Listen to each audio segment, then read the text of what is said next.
Merci pour vos merci. J'en prends un peu pour moi, mais il ne faut pas trop nourrir l'ego, parce que c'est une bête immonde à l'intérieur de nous, peut-être. Et donc, une grande partie de vos applaudissements, je les redonne. Je les redonne à vous, d'abord, pour être là, pour prendre de votre temps, un dimanche après-midi, alors qu'il fait beau. On s'enferme dans une salle pour réfléchir ensemble. À tous ceux qui organisent aujourd'hui, vous voyez ou vous ne voyez pas, parce qu'ils sont entre les lignes, ils sont comme en filigrane. Ils sont derrière une caméra, derrière une autre caméra, derrière une autre caméra, ils sont derrière un comptoir, ils sont derrière un téléphone, derrière un Facebook, un Twitter, un je sais pas quoi, pour permettre qu'on soit ensemble aujourd'hui. Donc, sans eux, il n'y a rien. Donc merci, ouais, si vous voulez leur redonner des applaudissements.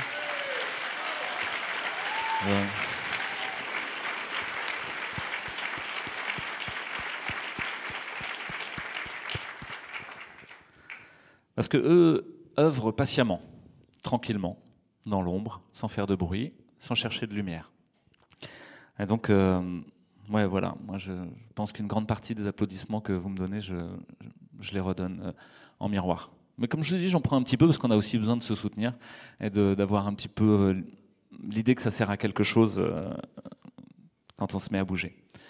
André, Moukti, Josiane et puis les gens de Réinfo Québec m'ont demandé de parler de la question de la peur et du courage. C'est pas facile de parler du courage. On ne parle pas du courage pour soi déjà. Pas quelque chose où on se donne à soi-même l'idée que ce serait courageux ce qu'on fait. Parce que si on est en train de se le donner à soi-même, c'est qu'on cherche de la reconnaissance. Et vous allez avoir des gens comme ça qui font des actions parce qu'ils cherchent la reconnaissance. Mais plus ils en feront, plus on fera... Ouais. Non, au fond, dans cette idée du courage, je vais essayer d'explorer différentes dimensions, et peut-être des dimensions qui vous sembleront incongrues ou imprévues. Ça va le son? Parce que moi c'est fort, hein, j'ai l'impression que ça résonne, mais ça... Et la première chose, c'est justement d'essayer de trouver qu'est-ce que ça veut dire être courageux aujourd'hui dans une société de lâches.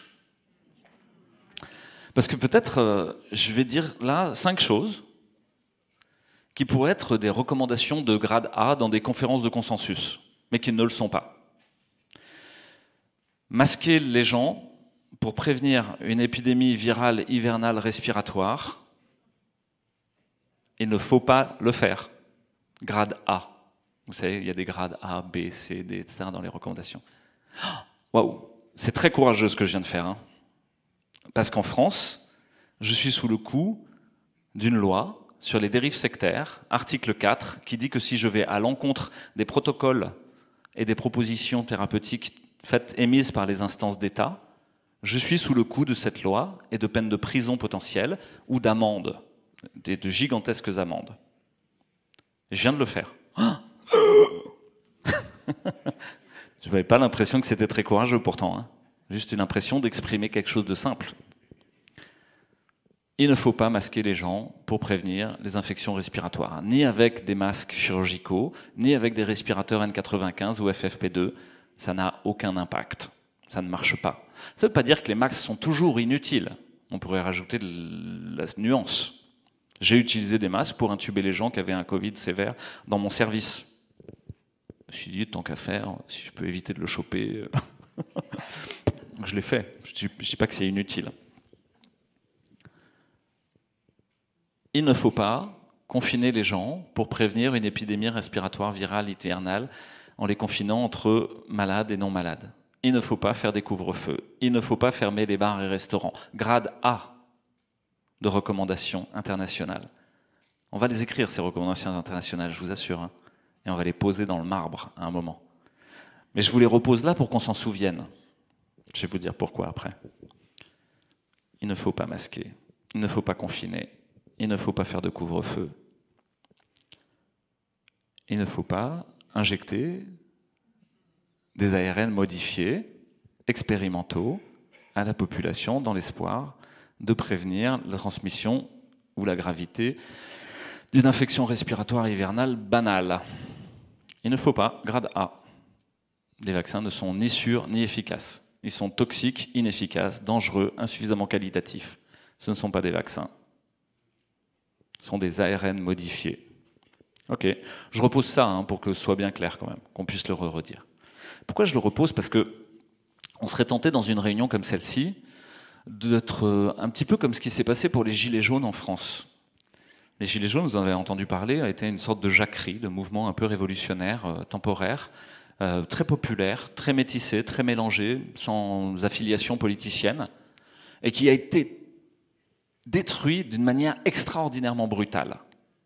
Il y a eu des chars d'assaut dans les rues, il y a eu des coups de LBD qui ont tué des gens. Moi, j'ai reçu une personne qui est morte dans la réanimation parce qu'elle s'était pris un coup de LBD, les flashballs, les gros flashballs là, des forces de police, à sa fenêtre à Marseille, et elle est morte. Il y a des gens qui ont été éborgnés, il y en a plein, en se prenant dans l'œil, ou des grenades de désencerclement. Des gens qui ont perdu les mains, parce qu'ils ont essayé de ramasser des grenades de désencerclement et de les renvoyer, et poum, elles leur ont pété dans les mains. Ils n'ont plus de mains. Pourquoi? Est-ce qu'ils étaient dans la rue à dire « Nous avons un problème de représentation démocratique ». Ils étaient courageux. Hein.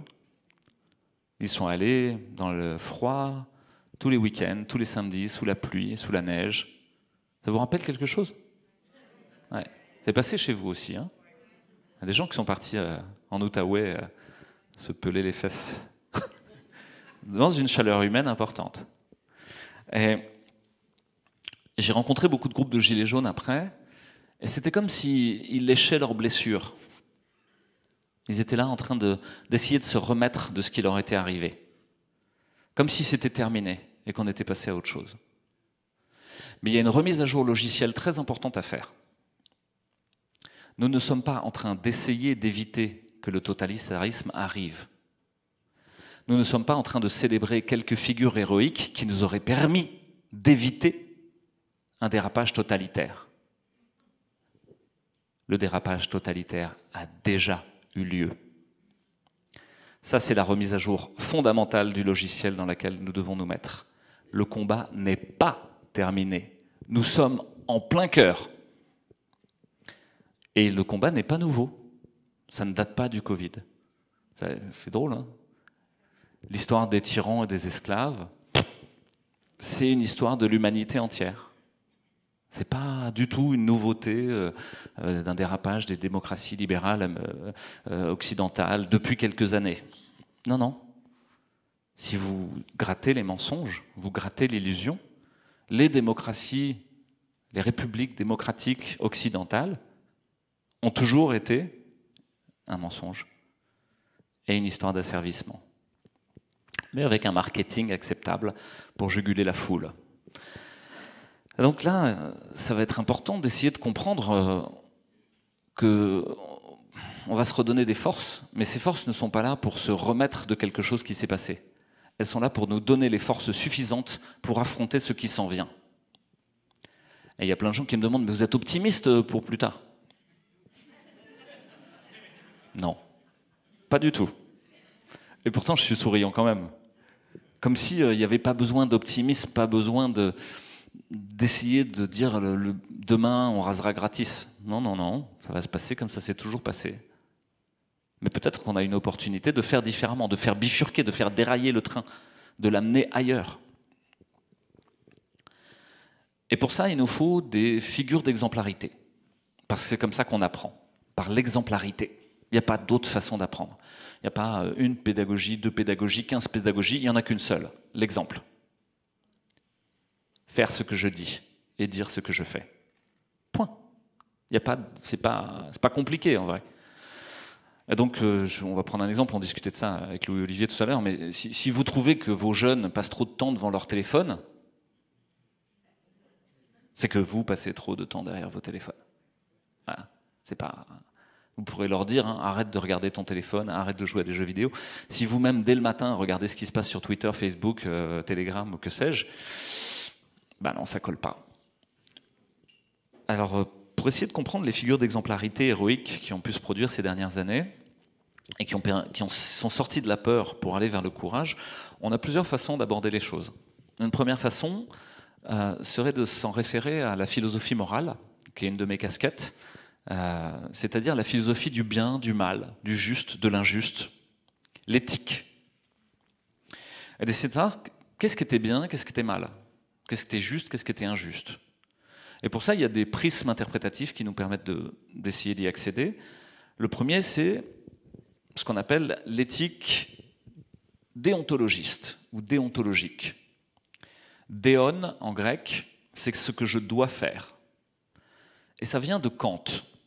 Vous savez, Emmanuel Kant, qui a écrit des pavés comme ça. Et Emmanuel Kant, il dit comment savoir ce que je dois faire? C'est pas facile dans une situation où tout est mélangé, où qu'est-ce qui est juste, qu'est-ce qui est injuste? Mon gouvernement me dit de faire ça, mes médias me disent de faire ça, mon beau-frère me dit de faire ça, ma grand-mère me dit de faire ça, ma fille et mes enfants me disent de faire ça. Qu'est-ce que je dois faire? Et quand il pose quelque chose qu'il va appeler l'impératif catégorique. L'impératif, je dois, encore une fois, je dois. Vous sentez, c'est la rigueur outre-Rhin.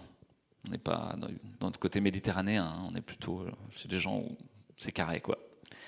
L'impératif catégorique en plus. Hein.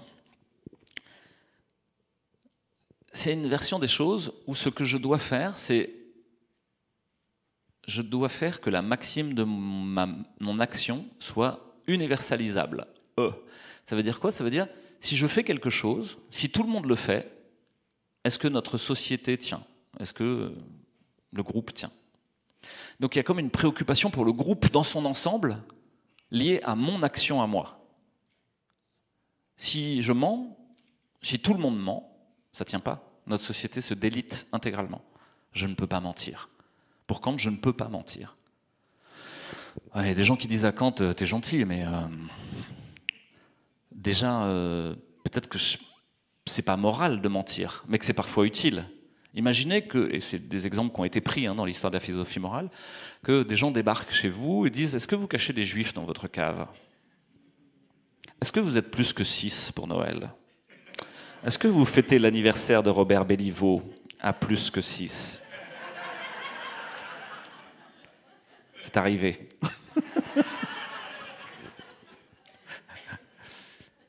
Qu'est-ce que je dois faire? C'est pas simple, parce que peut-être un voisin va dire je dois les dénoncer. Je ne dois pas mentir. Parce que je veille comme ça à la pérennité du groupe. Et il va se revendiquer même de l'éthique déontologique kantienne en disant je rejoins l'impératif catégorique. Je suis en train de faire ce que nous devrions tous faire pour maintenir le groupe. De très nombreuses personnes ont collaboré au pouvoir parce qu'ils pensaient maintenir, oui, de manière inconsciente, ils étaient en train d'essayer de maintenir la cohérence collective. Difficile alors, parce que eux vont se revendiquer du bien, du juste et du bon, alors même que vous pensez que ce qu'ils font est mal, injuste et mauvais. Alors ça suffit pas le déontologisme kantien. On ne peut pas complètement décider les choses. Une autre façon de regarder le bien, c'est l'éthique conséquentialiste ou utilitariste. Les utilitaristes ont émergé dans le monde anglo-saxon, encore une fois, mais plutôt anglo, cette fois-ci, au XVIIIe siècle, un peu avant la Révolution française, avec des gens comme Jeremy Bentham et John Stuart Mill. John Stuart Mill explique que comment juger mon action, il faut que je regarde ce qui se passe à la fin. Et que je compte la somme des bienfaits et des méfaits, la somme des bonheurs et des malheurs.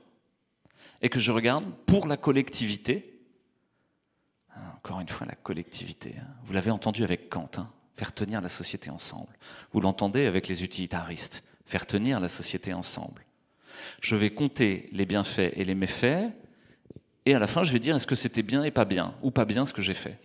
Peu importe le chemin que j'ai pris pour arriver jusqu'à ce résultat. L'éthique utilitariste justifie par exemple que Churchill sacrifie Birmingham. Parce que Birmingham va être bombardé, il le sait, car les codes de la machine à coder allemande Enigma ont été percés, mais il ne le dit pas. Et personne de l'état-major anglais ne le dit. Parce que si on le dit, les Allemands sauront qu'on a percé leur code. Et donc nous allons laisser bombarder des innocents et des femmes et des enfants au motif que comme ça, on va pouvoir continuer la guerre en ayant les informations sur ce que font les Allemands. La logique utilitariste est une logique sacrificielle, ce n'est pas le moindre de ses charmes. C'est-à-dire qu'il y a toujours quelqu'un qui est sacrifié au passage pour le bien collectif. Le dilemme qui a été souvent présenté, c'est celui du prisonnier de guerre. Imaginez que vous êtes une escouade américaine dans les vallées afghanes et que vous êtes en charge de reconnaissance pour une opération de plus grande envergure. Et que lors de cette opération de reconnaissance, vous croisiez un berger afghan qui vous reconnaît et identifie que vous êtes des militaires américains présents dans cette vallée afghane. Que faut-il faire de ce berger afghan? L'éthique déontologique dit « je ne dois pas le tuer, je ne dois pas, je dois respecter la vie. Parce que si nous tous, nous ne respectons pas la vie, ça ne tient pas. » L'éthique utilitariste dira « attendez, si vous laissez partir ce berger afghan, il va aller prévenir les Pashtuns et je ne sais pas quoi. Et vous ne pourrez pas mener l'opération de plus grande envergure. Et il y aura plus de morts du côté américain que d'avoir tué ce pauvre berger afghan qui n'avait rien demandé à personne. » Et donc l'éthique utilitariste vous poussera à exécuter le berger afghan, au nom du résultat final. L'ensemble de notre société aujourd'hui est régi par cette logique utilitariste anglo-saxonne de Jeremy Bentham et Stuart Mill. Tout est fait au nom d'eux, un meilleur bonheur à venir. Nous allons vous confiner pour permettre à d'autres de ne pas être malades. Et vous entendez dans cette logique utilitariste une idée de compte, de décompte, de numérisation. Un logiciel comptable du bonheur, du bien et du mal. C'est ça qui est à l'œuvre aujourd'hui. Alors d'accord. Alors comment savoir s'il y a des héros dans cette logique utilitariste? À la fin, sur est-ce que leur action a servi à quelque chose? Mais c'est quand, à la fin? C'est en 2024? Ouais, il y a des chances que là, nos héros dans la salle, pour le moment, ne sont pas très héroïques, quoi. Et en tout cas, dans la grande histoire collective des vainqueurs, c'est plutôt des losers. Ouais, ils ont perdu leur boulot, ils ont été radiés par leur ordre, ils ont perdu tout ce qui faisait le pouvoir et la hiérarchie dans nos sociétés. Alors quoi, en 2050 ? Ouais, qui sait ce qui se dira de ce qui s'est passé ces années-là en 2050 ? Alors c'est pas sûr qu'on puisse utiliser cette logique utilitariste non plus pour définir la bravoure, le courage et l'héroïsme. Qu'est-ce qui reste ? Il reste en philosophie morale l'idée de la casuistique. La casuistique, c'est quoi? C'est un peu les jésuites qui s'en emparent beaucoup. Et les jésuites font quoi? Ils disent, bon, comment savoir dans les catégories du bien et du mal, on va étudier des cas. Et en fait, c'est ce qu'on fait en médecine. On fait des cas cliniques, vous savez. On veut étudier une maladie. On ne dit pas une grande théorie dans le ciel suspendue ou des principes. On étudie des malades. On dit, voilà, ça s'est passé comme ça, quoi. Puis on essaie de trouver les traits qui reviennent, quoi. Puis on dit, bon, bah voilà, va nous falloir une galerie de héros. Alors on va essayer de faire une galerie de héros, pas forcément aujourd'hui. Mais je pense qu'il faut qu'on la fasse, pour de bon. Pour de bon. Il va falloir raconter. Faire presque comme une vie des saints, vous savez. Ah, mais c'est ce que font les chrétiens aussi au début de leur histoire. Les proto-chrétiens racontent la vie des saints. Et il y a des saints héroïques qui portent le message du Christ. Et qui vont être des figures d'identification exemplaires pour servir aux autres chrétiens à dire, bon, bah, c'est ça être chrétien, quoi, en gros. Hein. Alors c'est quoi nos héros et la casuistique? François Maléga, Robert Béliveau, Bernard Massy, André Fortier, j'en oubliais plein, des gens sur les îles de la Madeleine ou d'autres encore. Voilà, excusez-moi pour tout. Il y en a plein, hein, je vous donne juste quelques exemples. Qu'est-ce qui serait dans ces cas cliniques-là des choses qui reviennent, qui sont toujours là? Peut-être l'idée d'un renoncement aux ordres de pouvoir et de hiérarchie tels qu'ils étaient définis jusqu'ici. Leur action n'a pas été guidée par un utilitarisme carriériste leur permettant d'accéder à tel ou tel pouvoir. Ils n'ont pas fait les choses pour de la reconnaissance. Ça se saurait. Hein. Si les suspendus en France ont décidé de dire non au pass sanitaire et à l'injection expérimentale, au risque de tout perdre, et ils ont tout perdu pendant 606 jours, puis même bien plus en fait maintenant,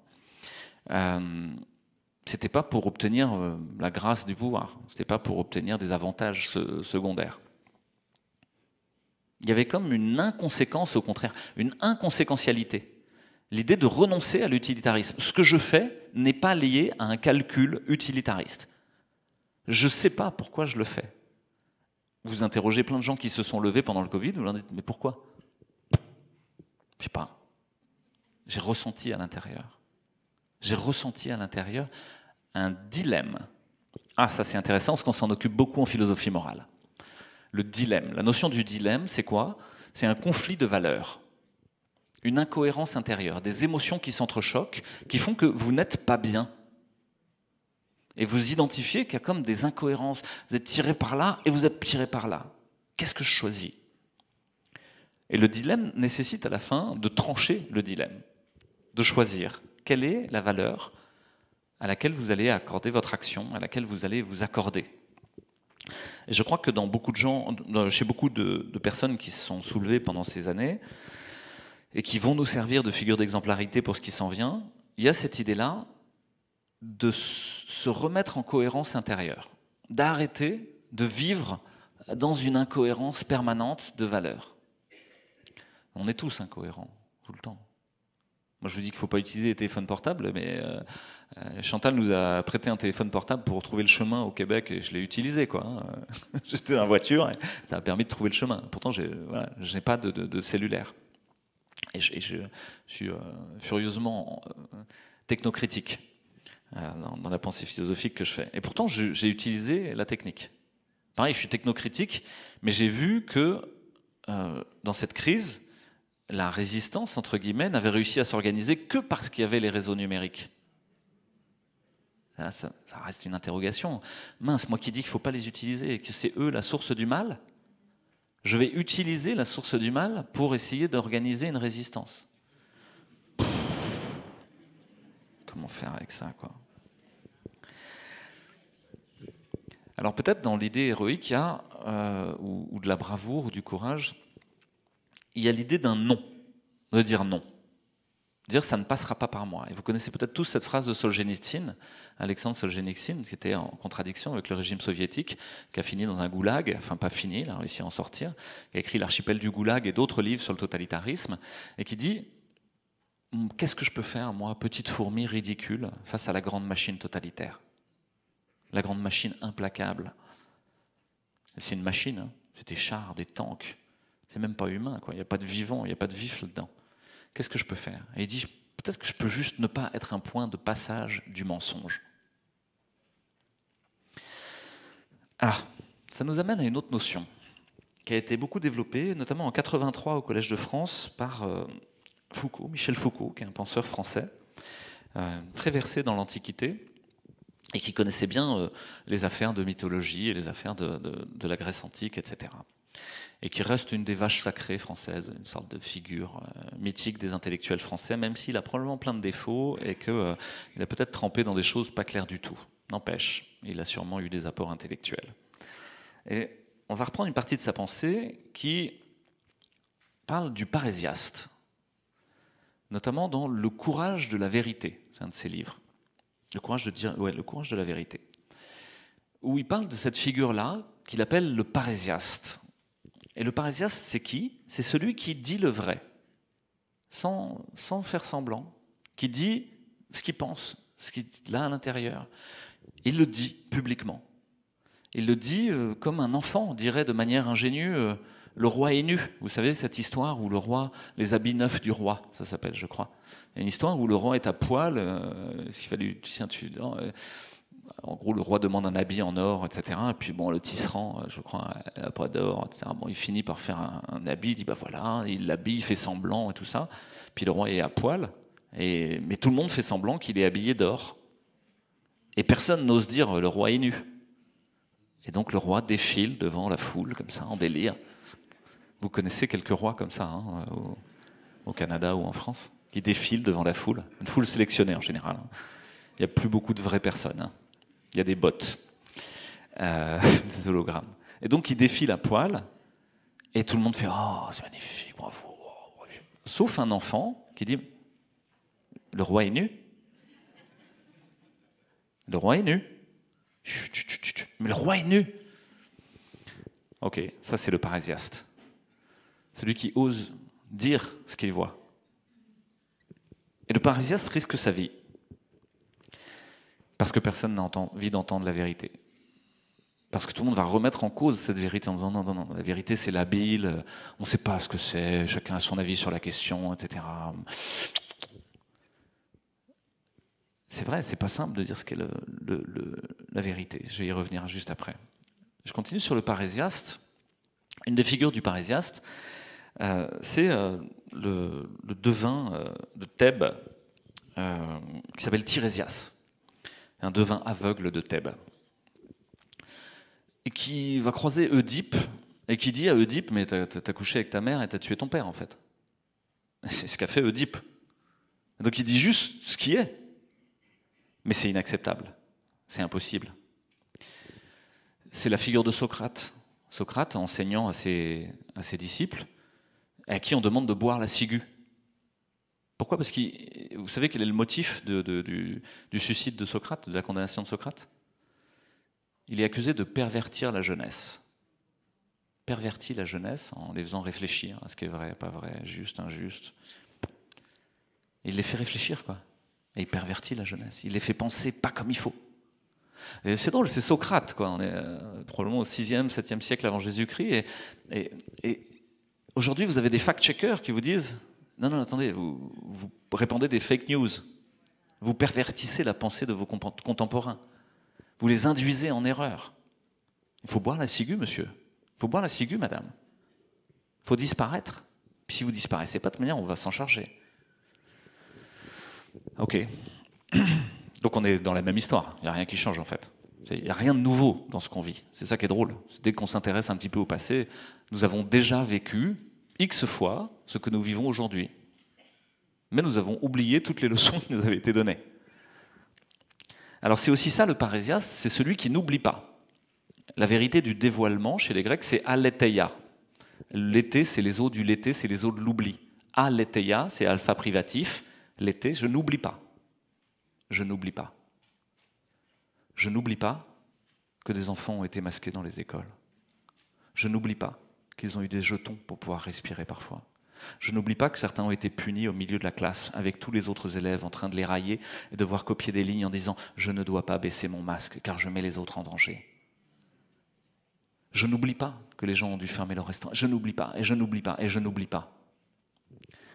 L'aletheia, la vérité du dévoilement et de l'absence d'oubli.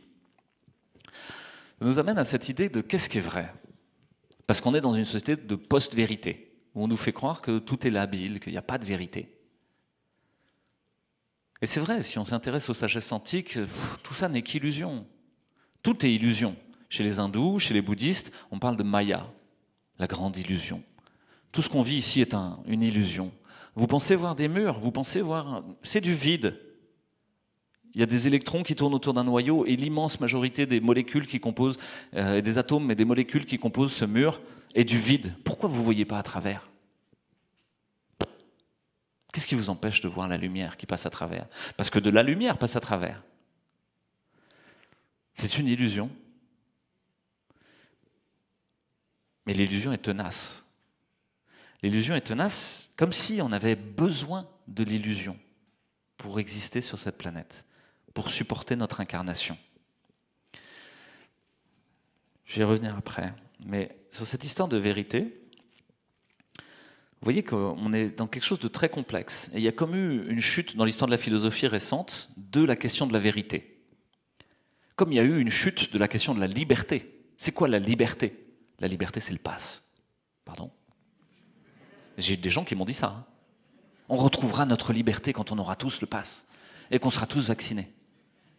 Donc être libre, c'est consentir à t'injecter quelque chose. Ta liberté, c'est ton asservissement volontaire. T'as lu Étienne de la Boétie? La Boétie parle que de ça, l'asservissement volontaire. Il est un temps, mes amis, c'est une phrase qui n'est pas de moi, hein. Il y a un temps, mes amis, qui vient, où les gens commencent à se lasser d'être traînés dans l'abîme de l'humiliation. C'est pas de moi, hein.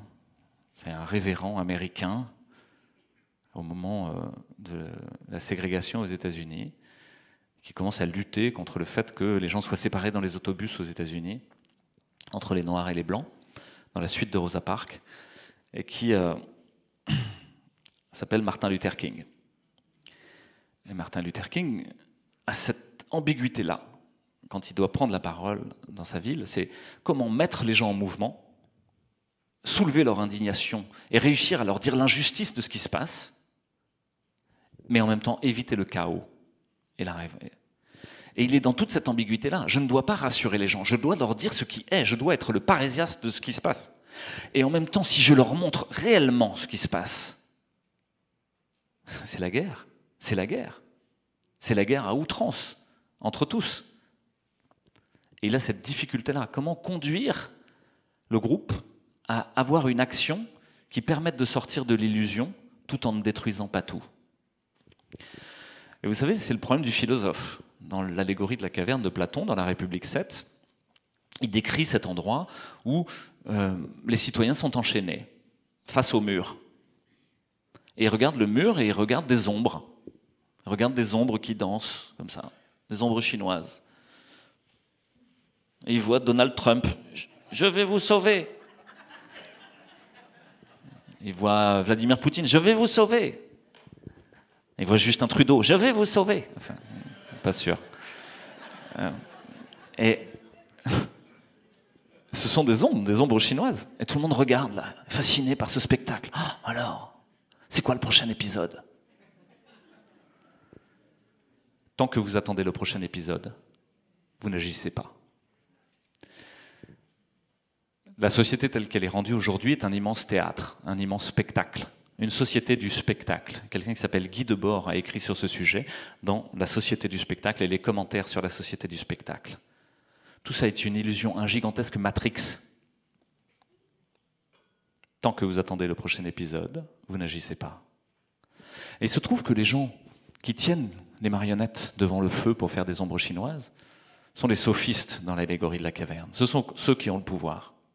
Ceux qui ont réellement le pouvoir, ceux qui racontent l'histoire, les scénaristes du grand scénario, du Truman Show dans lequel nous sommes pris. Il y a des très bons scénaristes, et ils viennent tous quasiment du même endroit. Et ils l'ont dit vers 1917, quand ils ont créé cet endroit-là, aux États-Unis, qui s'appelle Hollywood. Ils ont dit « Hollywood sera l'outil de notre conquête culturelle du monde ». L'art du roman, vous avez peut-être appris ça à l'école, l'art du roman. Comment on raconte une histoire, comment on construit une histoire. L'art du roman des Américains est absolument incroyable, admirable en tout point. Ils sont capables de raconter une histoire et de vous emmener dedans. Et en l'espace d'1h30 d'un film, d'une 32 minutes, d'une série Netflix, je ne sais plus, maintenant il y a des formats, vous savez, c'est un 32 minutes ou c'est un 14 minutes, mais en l'espace de 32 minutes, de vous faire ressentir la peur, la joie, l'émotion, l'identification au personnage. Ils savent nous emmener à l'intérieur de leur fiction. Pourquoi est-ce que nous avons besoin de cette fiction? Et je vais revenir là-dessus, sur cette idée de la vérité, en essayant d'élaborer la question du réel et de la réalité. Qu'est-ce qui est réel? Qu'est-ce qui est la réalité dans ce Truman Show, dans cette caverne de Platon, dans ce Matrix? Pas facile à dire, hein? Parce qu'on a probablement tous des réalités différentes. Et que le réel est pour jamais inaccessible. Dans cette salle, il y a des électrons, des photons, des ondes électromagnétiques qui passent. Il y a même Radio-Canada. Heureusement, vous ne l'entendez pas. Mais c'est là, c'est pourtant là. Vous ne l'entendez pas, vous ne le voyez pas, vous ne le ressentez pas. Mais c'est là. Alors qu'est-ce qui est vrai? L'humain, à partir de sa naissance, arrive comme une page blanche. Et c'est un des mythes, notamment de la civilisation sémite et juive, de dire qu'au moment de la naissance, un ange se penche sur le bébé et lui infuse l'oubli en posant son doigt ici. Et c'est cette petite trace qui va rester ici, le philtrum, qui en est le témoin. Et le bébé qui savait tout, qui avait toute la sagesse du monde, qui se souvenait de l'ensemble de l'histoire de l'humanité, oublie tout au moment de la naissance. Et il reste cette petite trace de son oubli. Et ensuite, le bébé va comme réapprendre le monde. Passer son temps à réapprendre. Et nous allons être avec lui des professeurs de ce qu'est la réalité. Ça, c'est un vers. Pour se tenir debout, c'est comme ça. Oui, c'est comme ça qu'on fait ses devoirs. Parler, c'est comme ça. Bah, bah, bah. Ouais, c'est bien. Bravo. Avec des circuits de récompense sans cesse mis en place. Bah, bah, bah, viens. Ah, dopamine, dopamine, dopamine. C'est ça le réel. C'est ça la réalité. Il y a une différence entre réel et réalité. Le réel, il est là, imperceptible, incompréhensible, inaccessible pour jamais, pour aucun d'entre nous. La réalité, c'est notre interprétation du réel. Et chacune de nos interprétations du réel est différente. La tienne, la tienne, la tienne, la mienne. Nous ne voyons pas cette salle de la même façon. Nous ne voyons pas le monde de la même façon.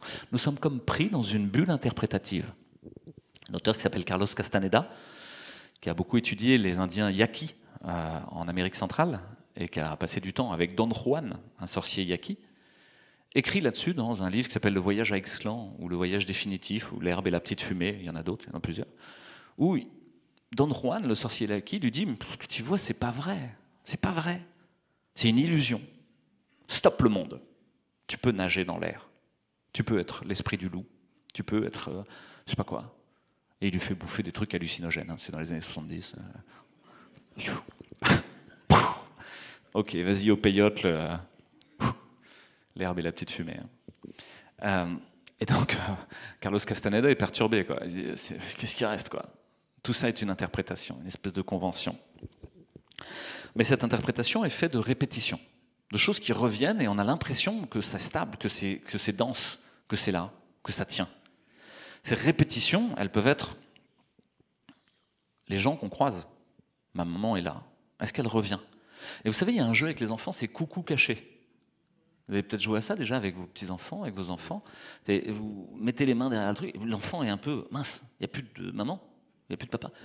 Coucou, ah, un grand sourire, ah, il est là, ah, caché, oh, ah, ouais, et ainsi de suite. Jusqu'au moment, mais on joue à ça avec les enfants, hein, je vous assure. Et pas que en France, hein. Non, si. Ouais. Et pourquoi? Parce que on essaye de dire, regarde, je reviens, je suis une figure d'attachement. Tu peux avoir confiance en moi. Et beaucoup de parents ne comprennent pas pourquoi quand ils partent boire un verre en amoureux, pour la première fois depuis 2 ans ou 3 ans, de nombreux enfants fissurent, pètent un plomb. Mais parce que peut-être ils ne reviendront jamais. Mon monde entier se mettrait à vaciller. Tout ce qui composait mon interprétation du réel, la bulle dans laquelle je vis confortablement, se pourrait être mis à mal. Nous avons besoin de figures d'attachement. Et c'est tous les travaux de Bowlby, un pédopsychiatre, un psychiatre écossais, qui a beaucoup travaillé sur la notion d'attachement sécure. Vous avez peut-être déjà entendu ce mot-là. Il nous faut des attachements sécures. Et probablement que les Christian Perron, les Bernard Massy, ont été des figures d'attachement pour certains.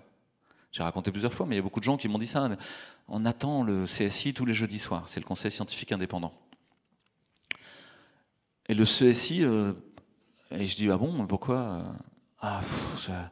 tous les jeudis soirs, je regarde. C'est un rendez-vous incontournable. C'est un rituel. Hein, un rituel, un refrain. Et ça revient, et pour moi, c'est comme la messe. Pardon? Pourquoi l'émission du CSI est comme la messe pour vous? Quel rapport? On parle de science, de Covid et tout ça. On n'a jamais parlé de Jésus. Non. Ah ben je comprends rien, mais ça me fait du bien. Comme la messe. Ouais. Ah, comme si on avait besoin de choses comme ça, rituels. On ne comprend pas, il n'y a pas besoin de comprendre, mais ça fait du bien. Ah, et aujourd'hui, il y a plein de gens qui ne regardent plus le CSI, mais ils savent qu'il est là. Et tant qu'il est là, ça va. Dans l'histoire d'une vie, vous n'avez pas besoin de voir tous les jours vos parents. Vous savez qu'ils sont là, et ça va. Et vous gardez en vous la mémoire de leurs histoires, la mémoire de leur vie. Et ils ne sont pas là, mais ils sont là, dans votre réalité. Et ça va. Nous avons besoin de figures d'attachement, nous avons besoin de répétitions. Les répétitions, les figures d'attachement, les refrains, les rituels composent notre réalité. Notre réalité n'est faite que de ça, que de répétitions. Et si on nous répète quelque chose suffisamment de fois, cela rentre dans notre réalité. Peut-être qu'il y a des gens qui font du marketing chez vous. Si vous répétez le même message plus de 5 fois, je ne sais pas, il y a un nombre magique un peu, quoi, plus de 6 fois en l'espace de 15 secondes, vous vous en souvenez. On a tous dans le crâne, vissé au fond du crâne, des espèces de jingles publicitaires à la con, dont on aimerait bien se débarrasser, qui sont vissés dans notre réalité, quoi. On n'arrive pas à s'en débarrasser. J'en ai plusieurs qui me viennent en tête au passage. Mais je ne sais pas quels sont les équivalents chez vous, donc de petites chansonnettes, de petites ritournelles, de petits machins qui reviennent. Et donc là, vous voyez qu'il y a comme une brèche béante pour rentrer dans la réalité de quelqu'un. Vous lui répétez la même chose, X fois. Cela fera partie de sa réalité. C'est ce que fait le pouvoir. Le vaccin est sûr et efficace. Le vaccin est sûr et efficace. Le vaccin est sûr et efficace. Le vaccin est sûr et efficace. Le vaccin est sûr et efficace. Ta gueule! Ah, on vient de mettre le doigt sur le courage. Le courage, c'est de dire ta gueule. Je ne veux plus t'entendre essayer de violer ma réalité. Parce que c'est un viol. Parce que la pénétration dans notre réalité de ce qu'on ne veut pas est un viol. Symbolique, bien sûr, mais c'est un viol. On devrait prendre garde. Parce que quand est-ce que notre réalité est poreuse ? Parce qu'elle est poreuse. Heureusement, d'ailleurs. Si elle n'était pas poreuse, on serait enfermé dans notre dérive sectaire. Il n'y a rien qui bougerait, on serait persuadé d'avoir raison. Et on serait dans une sorte d'autisme à s'enfermer là-dedans. Donc on a des espaces de porosité au monde extérieur, à la réalité des autres et au réel. Ces espaces de porosité, on les décrit en, je ne sais pas combien de temps j'ai, je pense qu'on s'approche doucement de l'heure. 15 minutes, ça va. Ces espaces de porosité, on les décrit en neurosciences, notamment quand on parle d'hypnose, et en hypnose conversationnelle. En hypnose conversationnelle, qu'on utilise en médecine, c'est pas un truc occulte, compliqué, c'est très simple au contraire. En hypnose conversationnelle, on dit de manière complètement simpliste, et probablement fausse, vous avez compris, la réalité n'est pas le réel. Nos théories ne sont pas le réel. C'est une convention temporaire, pratique, mais fausse. Mais il faut juste savoir que c'est faux, c'est tout. Donc on dit, il y a les états ordinaires de conscience et les états modifiés de conscience. Les états ordinaires de conscience sont ceux où on applique le programme qu'on a préalablement emmagasiné. Je conduis, je suis en train de conduire, tac, tac, j'applique le programme, je passe les vitesses, enfin chez vous c'est même juste une pédale, une auto-tamponneuse, quoi. Et souvent, nous on a beaucoup plus de boîtes manuelles, c'est pour ça que je dis ça. On a encore l'impression de contrôler la bête, quoi. Alors que là, je rentre dans le truc, je sais même pas si j'ai ouvert ou fermé la porte, quoi. Heureusement, quand je ferme, il fait pouet, pouet, comme ça. Pourquoi il fait pouet ? J'ai fermé, c'est bon, ok. C'est quand même pratique dans les parkings. Une voiture de location, on la retrouve pas facilement, elle fait pouet. Bon, ça... Donc là, la voiture fait pouet. Et on est un peu surpris, quoi. Par exemple, on sent qu'elle va s'arrêter si on met pas la ceinture, quoi. Il y a des trucs, elle vous rappelle à l'ordre. C'est moi qui conduis ou c'est elle qui me conduit, quoi ? Je commence à avoir des doutes. Et donc il y a des états ordinaires de conscience. J'applique le programme. C'est notre relation habituelle aux choses qu'on pourrait dire rationnelles. Je lâche ce truc-là, ça tombe. On est tous d'accord. C'est une réalité partagée, là. C'est pas juste ma bulle. C'est notre expérience collective, de réalité collective construite. Je lâche ça, ça tombe. Ok. Donc il y a comme des relations de cause et de conséquentialité entre les événements qui sont sans cesse revalidés et que nous revalidons tous ensemble, que nous célébrons chaque jour, chaque instant. Le monde est comme ça et pas autrement. Et je lâche ce truc. Est-ce qu'il se pourrait que ça tombe pas ? Qui sait ? Et ça, c'est les états ordinaires de conscience où le temps passe selon la convention collective de les minutes, les secondes, où nos sens sont en éveil, la vision, l'ouïe, ce qu'on appelle le VACOG, visuel, auditif, kinesthésique, olfactif, gustatif, sont en train d'évaluer le monde en permanence pour sentir quels sont les dangers potentiels. Et se prémunir des dangers en appliquant le programme tel qu'il a été prédéfini. Et surtout pas en sortant. Et puis, il y a l'état modifié de conscience. L'état modifié de conscience, on y parvient grâce à l'hypnose, mais en fait, on y va tout le temps. Dans notre journée, on est sans cesse en train d'osciller de l'un à l'autre, comme en train d'ouvrir le diaphragme pour s'ouvrir au réel et de le refermer pour revenir dans notre réalité, où on est confortable. Parce qu'aller dans le réel, c'est dangereux. C'est compliqué. Il y a des trucs qu'on ne connaît pas. Il y a d'autres façons de penser, d'autres façons de voir le monde. Peut-être ça pourrait nous tuer. Et donc l'état modifié de conscience, c'est un moment où on est suffisamment bien rassuré à l'intérieur pour dire « je peux ouvrir mon diaphragme ». Vous comprenez le diaphragme, hein, pas le muscle, mais comme un diaphragme photographique. Ouvrir le diaphragme pour regarder le réel, pour regarder en dehors de ma bulle, pour avoir accès à de l'information. Ces états modifiés de conscience, on peut les ressentir facilement, les identifier. Quand vous y êtes, on dit « j'étais un peu comme dans la lune ». C'est cette sensation-là. Ouais. Et puis le temps passe à une vitesse qui n'est pas la même. Tiens, il s'est déjà passé 1 heure. Ah, j'étais en état modifié de conscience. J'ai l'impression que ça fait 5 minutes.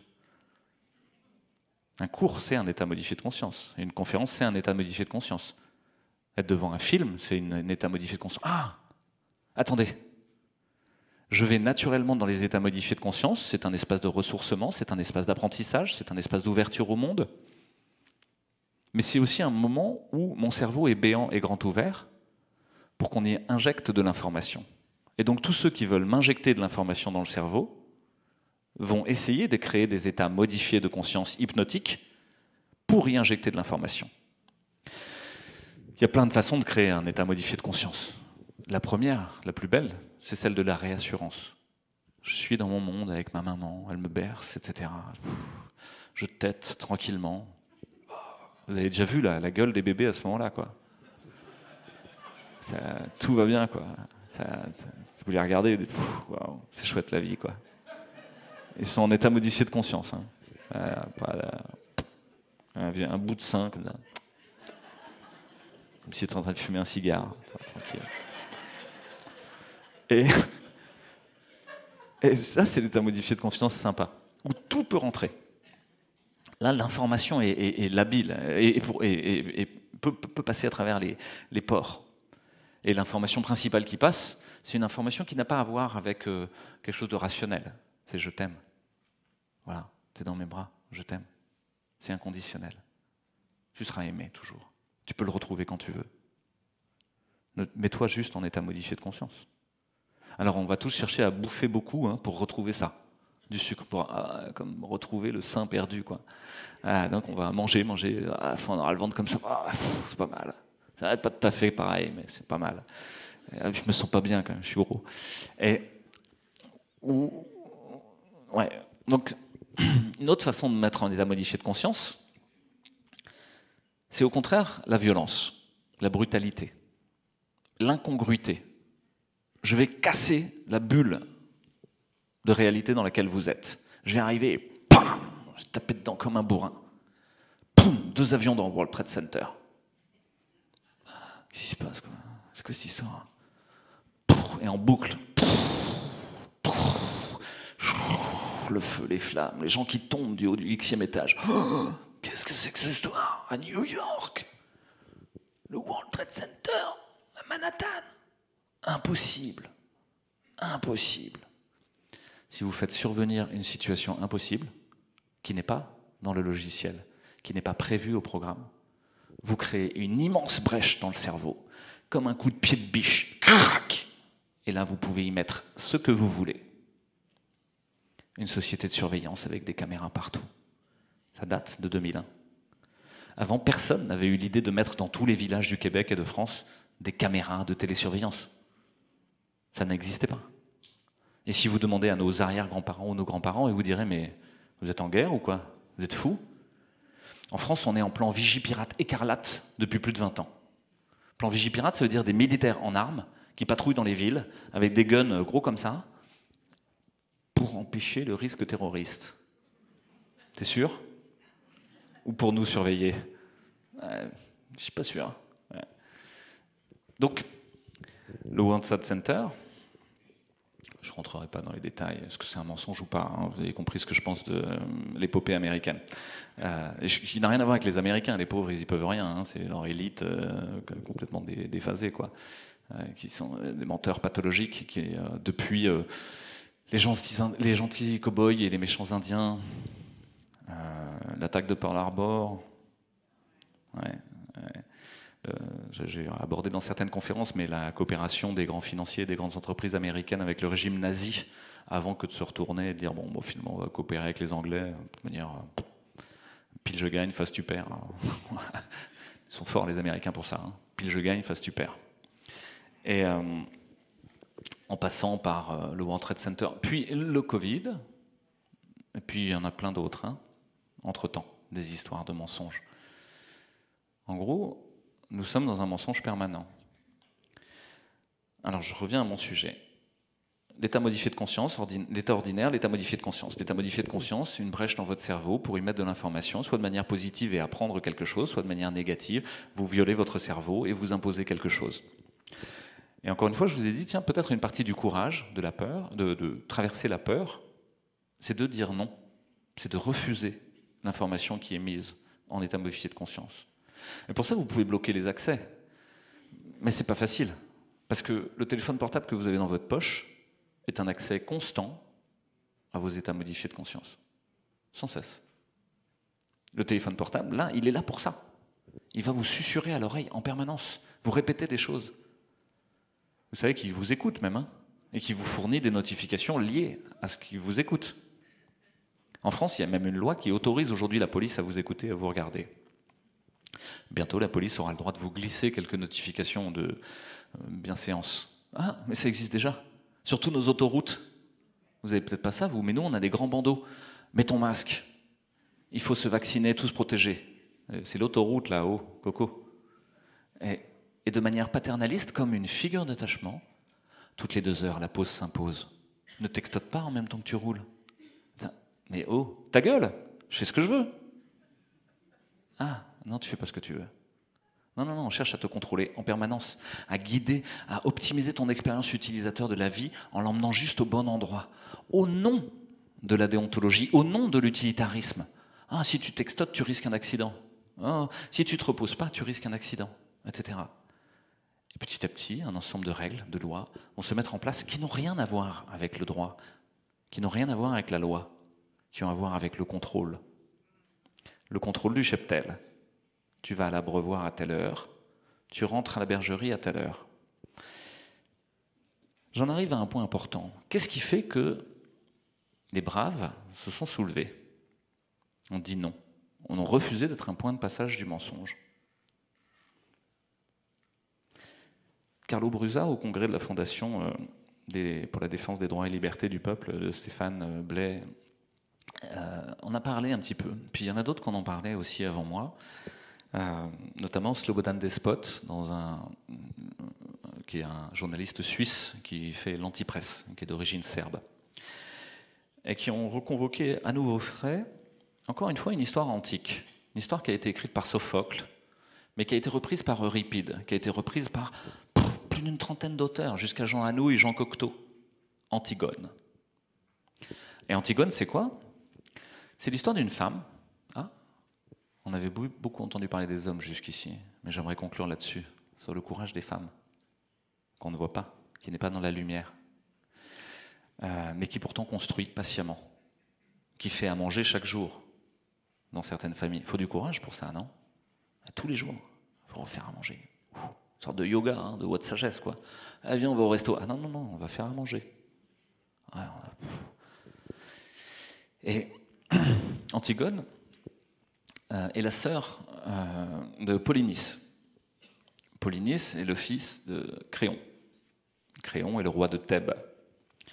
Et il se trouve que Polynice se révolte contre Thèbes et va faire le siège de Thèbes contre son propre frère. Et va perdre.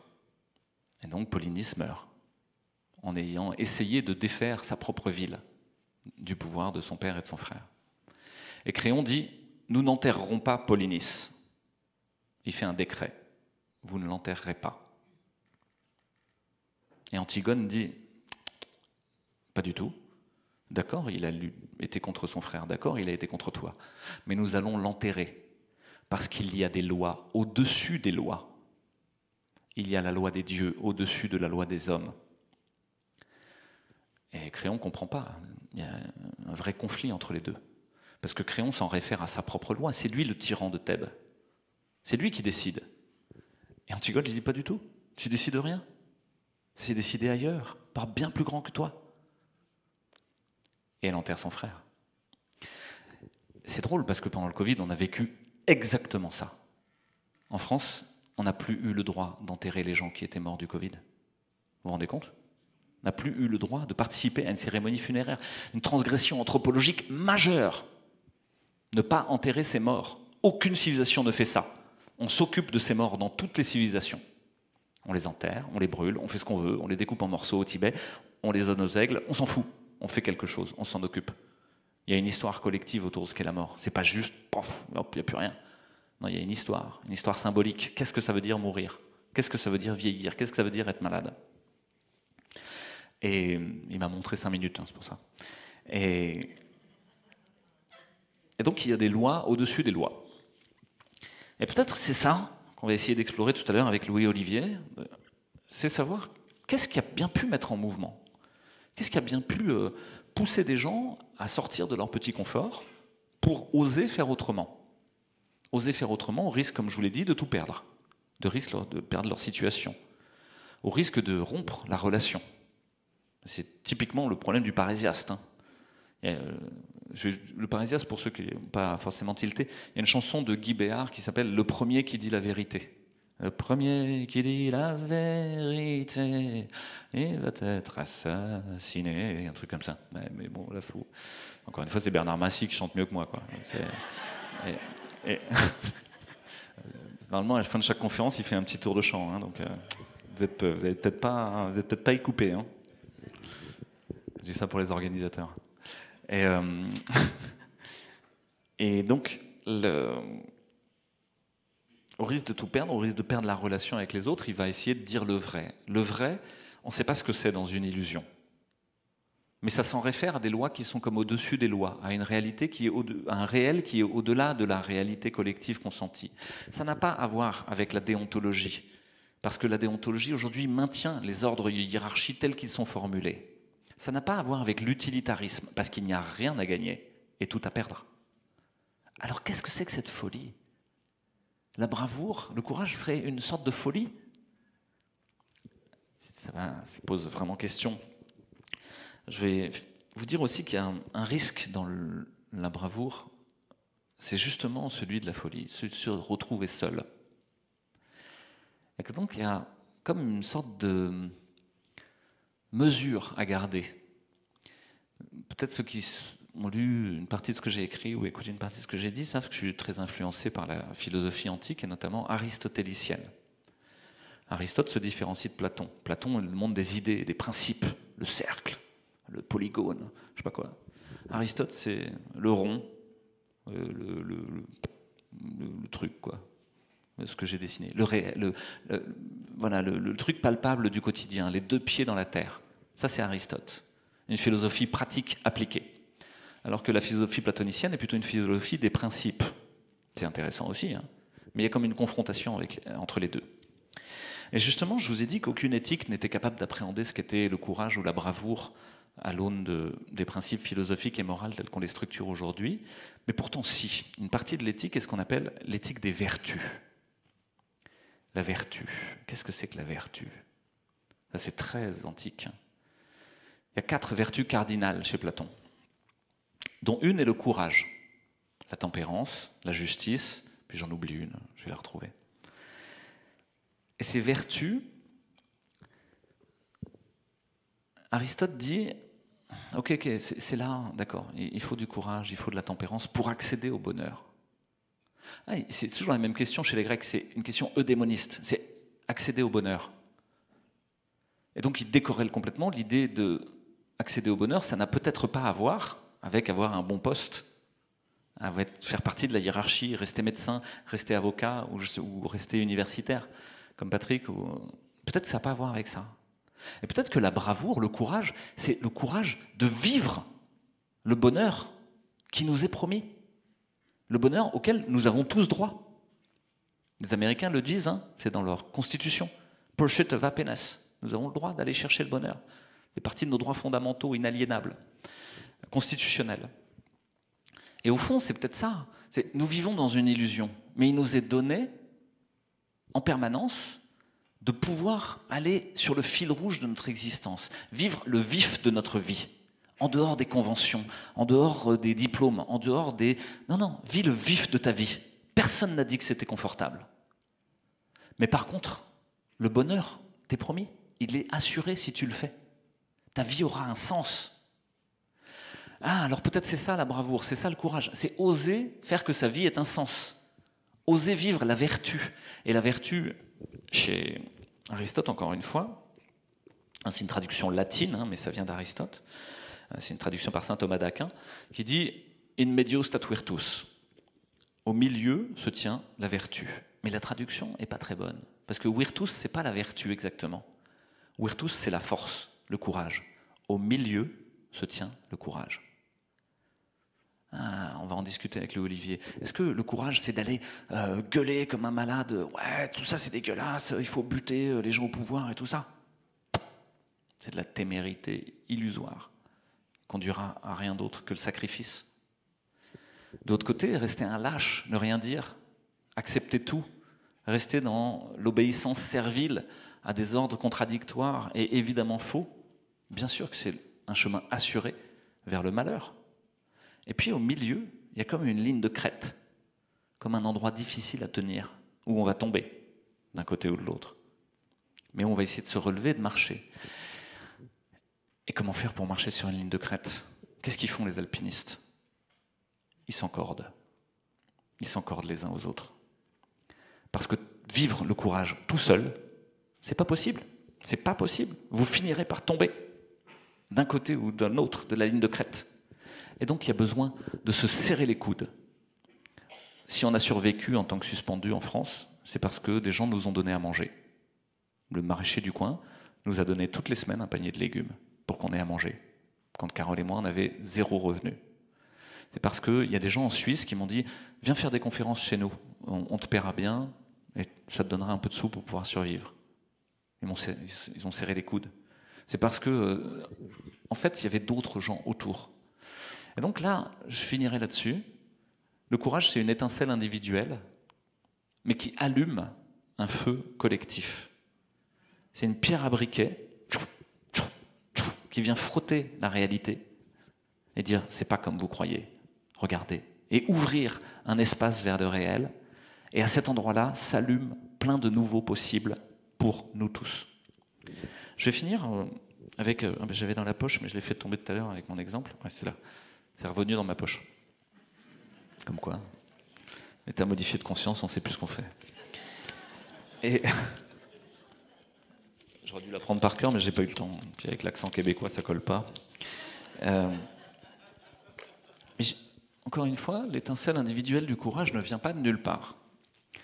Et j'ai eu la chance, je pense qu'on a tous eu la chance de rencontrer dans nos vies des gens qui ont été des figures d'attachement et qui ont permis, qui ont semé quelques graines, qui n'ont pas poussé tout de suite et qui se sont trouvés par hasard, de manière très étrange, poussés à un autre moment.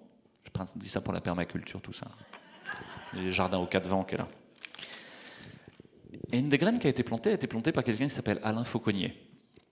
Alain Fauconnier était le directeur d'établissement dans lequel j'étais, à l'école, et en même temps mon professeur d'anglais, un professeur d'anglais extrêmement exigeant, ce qui fait que je parle bien anglais grâce à lui, et qui était aussi un professeur de civilisation américaine, et qui m'a éveillé il y a très longtemps, puisque j'avais à l'époque 11 ans, à la question du mensonge aux États-Unis. Bon, merci, parce qu'il était un peu visionnaire. Et à 18 ans, enfin à 16-17 ans, quand s'est terminé le cycle de l'école, il rencontrait chacun des élèves, un par un. Puis il leur donnait quelque chose. Je ne sais pas ce qu'il a donné aux autres. À moi, il a donné 2 choses. il a donné un texte, un poème qui a été fait par un père à son fils. Un père qui l'a donné à son fils en 1910, si je ne me trompe pas. Et ce fils est mort, quelques années plus tard, sur un champ de bataille de la guerre de 14-18. Et il m'a donné un autre texte d'une philosophe qui s'appelle Simone Weil. Ce texte, c'est un texte de Rudyard Kipling. Je vais vous le lire pour finir, comme ça on va finir là-dessus avant de passer à la pause. Si tu peux voir détruit l'ouvrage de ta vie, et sans dire un seul mot, te mettre à rebâtir, ou perdre en un seul coup le gain de 100 parties, sans un geste et sans un soupir. Si tu peux être amant sans être fou d'amour, si tu peux être fort sans cesser d'être tendre, et te sentant haï sans haïr à ton tour, pourtant lutter et te défendre. Si tu peux supporter d'entendre tes paroles travesties par des gueux pour exciter des sots, et d'entendre mentir sur toi leur bouche folle, sans mentir toi-même d'un seul mot. Si tu peux rester digne en étant populaire, si tu peux rester peuple en conseillant les rois, et si tu peux aimer tous tes amis en frères, sans qu'aucun d'eux soit tout pour toi. Si tu peux être dur sans jamais être en rage, si tu peux être brave et jamais imprudent, si tu sais être bon, si tu sais être sage, sans être ni moral, ni pédant. Si tu peux rencontrer triomphe après défaite et recevoir ces deux menteurs d'un même front, si tu peux conserver ton courage et ta tête quand tous les autres les perdront. Alors, les rois, les dieux, la chance et la victoire seront à tout jamais tes esclaves soumis. Et ce qui vaut mieux que les rois et la gloire, tu seras un homme, mon fils.